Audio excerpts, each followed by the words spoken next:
What's up, what's up, what's up? It's your boy Delmo Dabuto. We're back with another video to watch the Charlotte Saiyan. Shell Prime meets the Supreme Kai of Time. Kakarot. Shell Prime episode 3. We might watch episode 3 and 4 today. I don't know. Depending how I feel after the episode 3, we'll see. But yeah, we're gonna get into some more Shell Prime. It's a pretty cool story about right now, and let's get into it, man. Make sure you like, comment, subscribe, and let's go. The Supreme Kai Shin is enjoying a cup of tea on the sacred world of Kai. There isn't a worry in his head right now. This universe is at peace, as are the universes around it. But a very familiar face teleports in, one that Shin hasn't actually seen in a while. A former student of his who has now moved on to greater things, helping to usher in a new era of Kais and starting a revolution essentially. A Saiyan that was actually raised by the North Kai. His name is Kakarot. This continuity Supreme Kai of Time. Welcome to episode 3 of Cell Prime. This is a Kakarot who was raised by King Kai. Throughout his life, he grew up as a Kai essentially, rapidly growing in power and in knowledge. By now he's ascended the god of destruction of his universe, Beerus, and is the strongest thing besides Whis. Although, he didn't become the god of destruction, even though Beerus might have wanted it. That wasn't the path that he set out to go on. King Kai is quite proud of his adoptive son. He moved up the ranks really quickly. Even stranger, he's basically a baby by Kai standards, despite being middle-aged as a Saiyan. This universe hasn't faced a threat in a while, mostly thanks to Kakarot. And he's been doing a couple different things.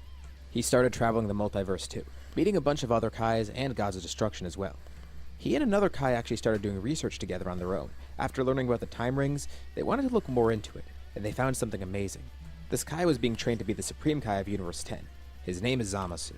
His view of mortals is very rigid, and he expects them to abide by the laws given to them, mainly not to mess with time. Thankfully, nothing has happened yet. Although there was an instance in Universe 11 where a villain was trying to create time travel. Thankfully, the Pride Trooper stopped him due to his nefarious goals. But the Supreme Kais did pay attention to this. This was kind of a first. Of course, there have been other mortals messing with time, such as an assassin from Universe 6. But time travel, it's completely different. Now left to his own devices, Zamasu probably would have taken extreme measures. After seeing this, it really angered him. But he has a colleague that he had to kind of get used to because he used to be immortal. And this colleague started to work on a better solution with Zamasu. This colleague is of course Kakarot. It seems that time is intact. There's only one timeline in this continuity. But as they researched, they realized there's more than that. And they learned about the structure of the universe around them, or rather, the continuity around them. There's more than they realize. This was kind of easy for them to see because there was only one timeline here. There was nothing else for them to look into, just basically beyond where they existed. And in order to maintain this stability, they wanted to make sure there was never any anomalies in time and such. Right. Whether it be from mortals or from something else. Zamasu and Kakarot have continuously worked together, taking it upon themselves to watch over the continuity that they're in, aiming to rectify any other anomalies in time that might exist. This also did include stopping that assassin from Universe 6, with Zamasu watching on as Kakarot fought him, defeating Hit relatively easily. As the two continued their work and research, they moved beyond the scope of a regular Kai. Gowasu and Shin were both proud of their students. Both are quite knowledgeable and powerful. Something. At some point too, they even used Zuno to help them, learning about things that exist outside their continuity, including a Kai that controls the continuities apparently. Of course, they would love to travel to meet her, but there's no point in doing that, and it's kind of volatile and risky. Traveling outside of their continuity could cause some issues. And they have a unique role. These are the only two Kais in this reality that solely watch over time. Of course, they can do other things like normal Supreme Kai, but their focus is time and time alone. And with this, they have noticed other anomalies, gaining an extrasensory perception of everything around them. Occasionally, they feel strange disturbances, not within their own continuity, but outside of it. With Kakarot learning how to vaguely monitor those continuities, he's gaining a new level of perception. One frequent disturbance has occurred too, with a few attacking in one continuity. Multiple times in fact, which allowed Kakarot to easily locate where it's going on. But of course, they don't intervene. They don't want to mess with their own timeline. Worried about what might happen if they travel outside of it. They would love to help these other continuities, but by traveling outside of their own, they might be disturbing the flow of time here. But it's concerning. Recently there have been more anomalies than they've sensed. And that leads us to where we are today. Kakarot's teleported to the sacred world of Kai, looking very serious. Shin asks what's wrong. He never really sees Kakarot looking like this. It's a mix of fear, confusion, but also a serious glare. He tells Shin outright, their continuity's been breached. Given the constant stability in this continuity, it was really easy to notice, because another time ring appeared. There's two timelines now. For some reason, another timeline exists, and no one knows why. Elsewhere outside the boundaries of the universes, What's Cell doing? Prime arrives in this continuity, Oh yeah. trying to recuperate from that loss. He's angry that he lost so much of that incredible power that he gained. Of course, he's still incredibly powerful, but to him, it feels like he's lost a huge piece of his power. He was so drunk on that previous strength that now it's just gone. And to make things worse, the second he gets here, he feels one of those glitches again. It's a good thing this didn't happen during his fight with Moro, otherwise he'd be dead, or caught by Piccolo. But he's able to try and stabilize himself. He still has this previous issue, as well as all the other goals he wants to attain. But now, there's a bigger issue at hand for him. All that power that he gained, it's gone. Of course, he still has all of his abilities. And thankfully for him, he's strong as is, but that extra power was so nice for him. And to think he didn't stand a chance against Moro or Piccolo, or the fact that he can't control where he goes, it makes him feel insignificant. It makes him angry. He needs to achieve that same level of power, that power that Moro had to just steal other abilities so easily. And, on top of that, seeing Piccolo and Bardock casually travel through continuities like that, he wishes he had that ability. They were able to do it so precisely, and so efficiently. Strangely enough, though, everything around Cell changes. He was in an area between universes, and now he's on some planet. He can't tell exactly where he is, but it feels like he was placed in Universe 5 for some reason. The planet he's on is empty, unmarked and uninhabited. But how'd he get here? And he senses a presence near him, one that he recognizes pretty quickly. Zamasu. And standing next to him is someone who looks very familiar but clearly isn't the same person. It looks like Goku, but Cell can tell from one glance that this isn't Goku. They were able to easily locate Cell once he glitched, teleporting him to a random uninhabited planet nearby, with the two working together to try and cast a sealing spell on him. Kakarot's already worked on reading his mind and trying to figure out who he is, and now they need to keep Cell still. What an interesting combination. Goku and Zamasu working together, both utilizing magic. That is crazy. And somehow, that's wild. Goku's magic actually seems pretty powerful against him. Kakarot says he doesn't know who he's talking about. His name is Kakarot, a Kai in this universe, and the Supreme Kai of Time here. Supreme Kai of Time? That's a very high position to give himself. But Kakarot's already read Cell's mind and figure out who he is. And just to make sure he's not too late, he tries to contact the others in Universe 7. Thankfully, with his amazing power, he can contact them from all the way out here without moving. He checks in with Upa, Tenshin on Icon, and even Nail on Namek. Thankfully, it seems that universe is safe and completely untouched, and as he looks around the rest of them, there's no disturbances elsewhere. It's just Cell.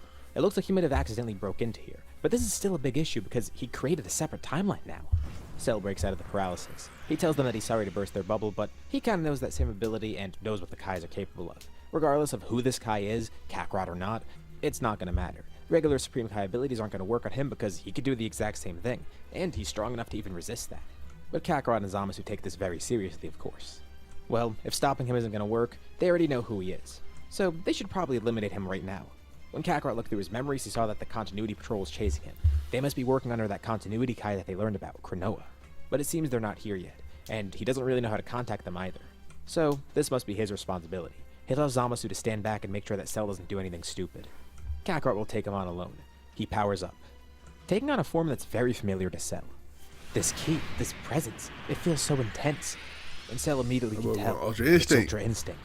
In this version of Goku, or Kakarot or whatever, he seems to be stronger than the last Goku that Cell fought. Not just in raw power, but in his ability to control Ultra Instinct. Way smarter. Cell can see this at one glance, especially by activating his red eyes. Looking at Kakarot's vitals and seeing how his body's working right now. Impressive. Another person who's able to use Ultra Instinct, and this one might be able to use it better than Moro can. Despite Moro's insane power, it seems like he didn't have the technique completely down. Wait, Moro? Oh yeah, when Kakarot read through his memories, he saw where Cell last was from. Thankfully, Moro wasn't able to do anything in this universe, and Kakarot will make sure that Cell can't do anything either. The battle begins, with Cell also activating Ultra Instinct, and Kakarot's stronger than he expected. Cell knows he's weakened and all, but even in this state, he still should be unstoppable. But Kakarot seems to be the strongest thing in this continuity, which is perfect for Cell. Exactly what he Big likes. cat. He would have loved to take a bit of time to figure out his next move and not fight immediately, but hey, if he has to fight right now, then so be it. Zamasu watches on as the two clash across the planet, both using Ultra Instinct. Zamasu's been working towards this himself, but he knows no matter what, he's likely to never catch up to where Kakarot is at the moment. But it's surprising to see someone that's actually able to contend with him. Cell is fighting him perfectly fine. Now, this battle isn't anything crazy for Cell. Kakarot's powerful, but he's essentially fighting a Goku with access to magic, and a better grasp on Ultra Instinct. Not necessarily anything new for him. But it is interesting to hear that he's a Supreme Kai of Time or something. Maybe he knows a way to ascend out of continuities and such. Of course, Kakarot's not going to tell him, but there's no need. Cell reminds Kakarot that he has the same exact abilities as him. Of course, he could read memories too, but he doesn't even need to do that. He simply just looks into Kakarot's mind at the moment, and by planting the seed of that in there, simply asking about the method of continuity travel, that's enough for Kakarot to just think about it, not even realizing that Cell's able to pick up on this and learn from that. So that's how it's done. He's been doing it in a very rough way. You know, having the two Cell Juniors forcibly breaking a hole through reality. What the but hell? It seems Kakarot actually has a way of doing this on his own. And this also gives Cell another idea. He can't believe he didn't think to ask Zuno beforehand. Not that it matters now. Now he knows a magical spell to travel through continuities. This might make it easier for him to travel covertly. Now Kakarot's able to block Cell out of his mind before he gets any more info, which is good because Cell would have learned a lot more. Unfortunately, he doesn't know how to direct himself through continuities, just how to travel, but he can't control where he's going. And it doesn't seem like he could fix the glitching either, at least not just yet. So while he's not really getting an interesting battle out of this, he gets some nice info. But just for fun, he wants to make this battle more interesting.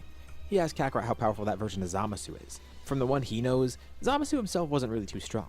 Of course, he knows that in one version of reality, in one of the timelines that he at least has knowledge of, Zamasu apparently became immortal somewhere, but still wasn't too strong. Kakarot says it doesn't matter. Cell's going to be facing him. But just so he does know, Zamasu is also a fearsome opponent. Of course, he's not on Kakarot's level. But he warns Cell that Zamasu is the strongest Kai out of all of them. Besides Kakarot, of course. Now, this doesn't really answer Cell's question, but it does interest him. So, Zamasu might be a fun opponent. Okay. But if he's not going to fight, he's going to have to force him to Zamasu's fight. been training. A 2v1 might be fun. Or, rather, 20v1, nigga. Idea. The glare from something Kakarot's wearing catches his eye. An earring. A Patara earring. Now, Cell has the knowledge of the Patara, of course. His drones have actually seen this before during the Buu Saga. He knows that there's two methods of fusion. And those Patara earrings, the ones that they're wearing actually seem to work. So covertly he summons his two Cell Juniors. But they're going to need to be very quick about this. Kakarot of course has Ultra Instinct, so Cell has to paralyze him in place. Raibo teleports behind Kakarot. With Ultra Instinct he would have been able to easily avoid this. But Cell's paralysis is so strong. Raibo switches an earring on Kakarot, and Gogi swaps one on Zamasu. Zamasu has no clue of what's happening, but the two of them are drawn together, with a brilliant flash of light appearing. A new being stands there, confused He and make angered them too. fuse? Is this what he thinks it is? Did Cell force them to fuse with the Patara? They're gonna be stuck like this forever. Both of them are Kais. There's no way for them to get unstuck unless they damn, have the that's Dragon fucked up. Balls. Cell then cocks his arm back, flinging it forward with a powerful punch as it stretches out. For some reason this attack reminds him of something else, but not something he's seen in Dragon Ball. Whatever. He just needed to hit Zamasu to get him back in the fight. Or Kakarot, or whatever this fusion's name is. Now, this fusion doesn't name himself at the moment, but we'll just refer to him as Kakamasu. The fusion of the Supreme Kai time Kakarot and Zamasu. While both of them have been relatively composed so far, Zamasu's anger bubbles up within this fusion, with Kakarot feeling some anger from his Saiyan side too. A new personality is born, a mix between the two. Kakamasu launches back up in the sky. He didn't take too much damage from the attack from Cell, and he still is using Ultra Instinct, which is great for him. But as he tries to fight Cell, even with this fusion it's not enough power, and Cell is a little bit bummed out. He expected that to be stronger. It looks like Kakarot was kind of overselling how strong Zamasu was. Cell goes into his prime form, not just regular Ultra Instinct, and he's easily able to beat Kakamasu. But then Cell senses something strange. Right before he kills Kakamasu, he can tell that the Continuity Patrol is about to show up. His level of perception for that kind of thing is growing better, but he thanks them for the battle. That was interesting, and at least he got some nice knowledge out of it too. As he then uses the same spell that he learned from Kakarot, teleporting out of this continuity, with Kakamasu left behind dumbfounded. He forced the two of them to fuse for absolutely nothing, just for the thrill of battle, and he didn't even care about it. What's worse, they didn't even get to capture him. He's still going to be causing havoc out there. Without even trying to defuse, the first thing they do is get the time rings, trying to go to that alternate timeline that Cell created. One where he never actually showed up and everything went normal. Of course, the Kakarot and Zamasu at that timeline sense that something went wrong as well. And they're very surprised to see an alternate fused version of themselves.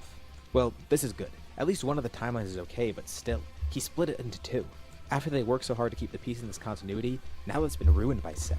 This alternate Kakarot Zamasu knew that something went on, but didn't want to intervene. And they're surprised that fused Kai teleported here. Well, for a Kai traveling between time, it shouldn't be too dangerous even though it was a risk. Now that they know that, this Kakarot and Zamasu say they watch over this timeline, and the other one for that matter. But they could tell just by looking at Kakamasu, he has a much different mindset now. He wants to go after Cell. And that alternate Kakarot, he notices something pretty strange. Something that he sensed within Zamasu before. It's very slight, but within Kakamasu, there's a rage bubbling up within him. A dark anger within there. Maybe that experience is darkening Zamasu's heart once again, and that's going to affect that fusion. It doesn't seem like it's anything right now, but it is a bit concerning for him. And it's true. Maybe that rage right there, time they might need it. Especially after watching They Cell might need and it his with that battle Saiyan Kakarot. blood. But the Kakarot part of him is at least hopeful that the new merged being will stop Cell. With their powers combined, maybe they could work on getting even stronger than before, and maybe they can actually stop him. That remains to be seen. But the three of them all sense something really strange, another break in continuity. But this one seems a lot more pleasant, for lack of a better word. It was intentionally done as to not destroy the continuity. Two very familiar people appear. Hit? That assassin that they killed? What the hell? And even stranger, it looks to be another version of Kakarot. With Kakarot another. just as amazed to see them. He can't tell who the fused guy and the Kai are supposed to be. But he can clearly see that there's another version of him here. Crap. Were they too late to stop Cell? And this leaves a very strange impression on Zamasu, Kakarot, and Kakamasu. This is the Continuity Patrol, popping a much up. more casual version of Kakarot and Hit of all What the people, hell? a criminal. But Kakamasu sees an opportunity here. He does want to chase down Cell after all, so why not try and join the Continuity Patrol? And this is where we leave off for now. We'll stop there for today. I know. One episode, I know. But anyway, shout out to Shane for the video. Make sure you like, comment, subscribe. Check out some other. Check out the last one right here, and check out some other content of Dragon Ball right here. And I'll catch y'all next time, man. Peace.